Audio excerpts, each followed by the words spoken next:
Assalamualaikum warahmatullahi wabarakatuh. Bertemu lagi dengan saya, Raici Fatihatul Rizki, dalam pelajaran Pendidikan Agama Islam dan Budi Pekerti kelas 8. Pada kesempatan kali ini, kita akan membahas bab 1, meyakini kitab-kitab Allah, mencintai Al-Quran. Yang pertama, kita akan membahas apakah pengertian iman kepada kitab-kitab Allah. Adakah anak-anak dari kalian yang tahu? Ya, benar sekali. Iman kepada kitab Allah berarti mempercayai dan yakin dengan sepenuh hati bahwa Allah telah menurunkan kitab-kitabnya kepada para rasulnya. Nah, untuk pembahasan selanjutnya, nama-nama kitab Allah dan siapa saja rasul yang menerimanya.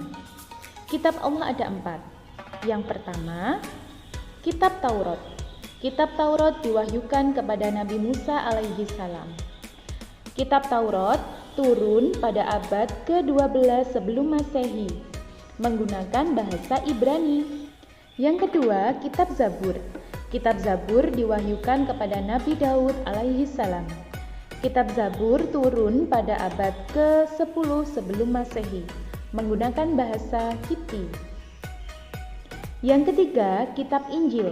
Kitab Injil diturunkan kepada Nabi Isa alaihi salam. Kitab Injil turun pada abad ke-1 Masehi. Yang terakhir yaitu kitab Al-Quran. Kitab Al-Quran merupakan kitab penyempurna dari kitab-kitab terdahulu.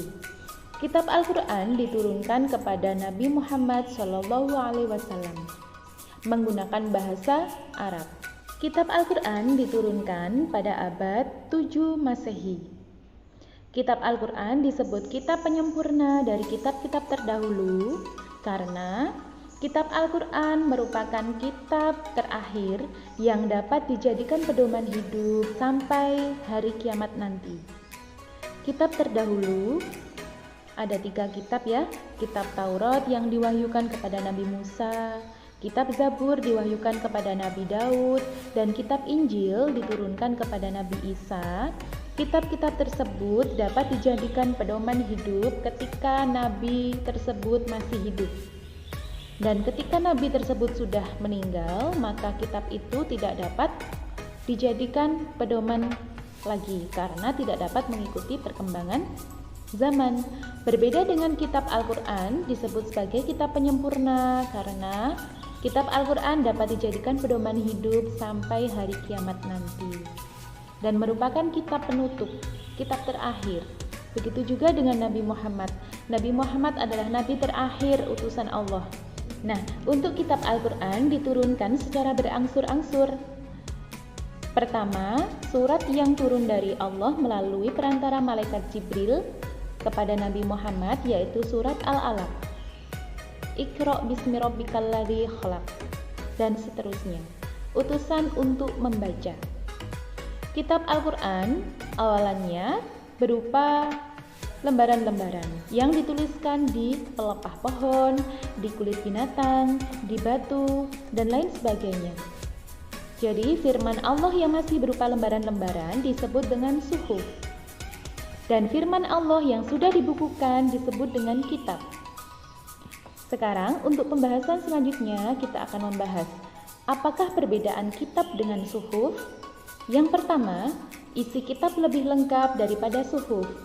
Yang kedua, bentuk dari kitab sudah dibukukan, sedangkan suhuf masih berbentuk lembaran-lembaran yang terpisah. Yang ketiga, kitab biasanya berlaku lebih lama daripada suhuf. Dari sini dapat dipahami anak-anak? Nah, untuk pembahasan selanjutnya kita akan membahas Nabi dan Rasul yang menerima suhuf dari Allah.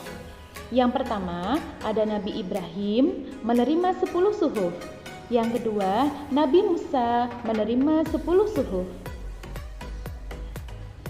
Sekian yang dapat kita bahas.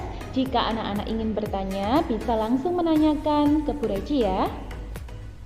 Terima kasih atas perhatiannya. Insya Allah kita akan bertemu lagi dalam pembelajaran berikutnya.